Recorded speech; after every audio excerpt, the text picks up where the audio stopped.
Welcome back to my channel Shreyamoni ব্লগে সবাইকে স্বাগত। আজকে যেহেতু উল্টো রথটার জন্য এখানে আমি মালা করছি। আর এই যে থালা বাসনগুলো সরিয়ে দেবো, তো ঠাকুরের ভোগ নিবেদন করব। গোলাপগুলো এনেছে, এই গোলাপ দিয়ে ঠাকুরের একটা মালা করে দেবো। তো এখানে আমি রথের জন্য সাদা ফুলের মালা করে নিচ্ছি। আগের দিন যে আমি রথ সাজিয়েছিলাম, রথের জন্য যে মালাটা করেছিলাম সেই ফুলটা অনেকটাই ছিল।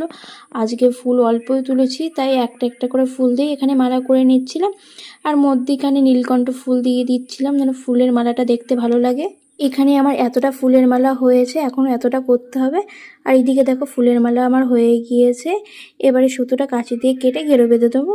তো এই মালাটা আমি রথের জন্য করেছিলাম, রথটা যাতে সাজালে ভাল লাগে। তো এই মালাটা হয়ে গিয়েছে। এবার ছোট ছোট গোলাপ দিয়ে ঠাকুরের জন্য একটা ছোট করে ফুলের মালা করে নেব। তো ফুলের মালা তো আমার সবই হয়ে গিয়েছে। এবার ঠাকুরের জন্য ভোগগুলো প্লেটে তুলে নেব। সবার প্রথমে একটা লাবড়া প্লেটে তুলে নেব, আর মা এদিকে প্লেটে খিচুড়িটা তুলে দিচ্ছিল, আর আমি এদিকে আলুর দম, চাটনি, পায়েসটা বাটিতে তুলে দিচ্ছিলাম।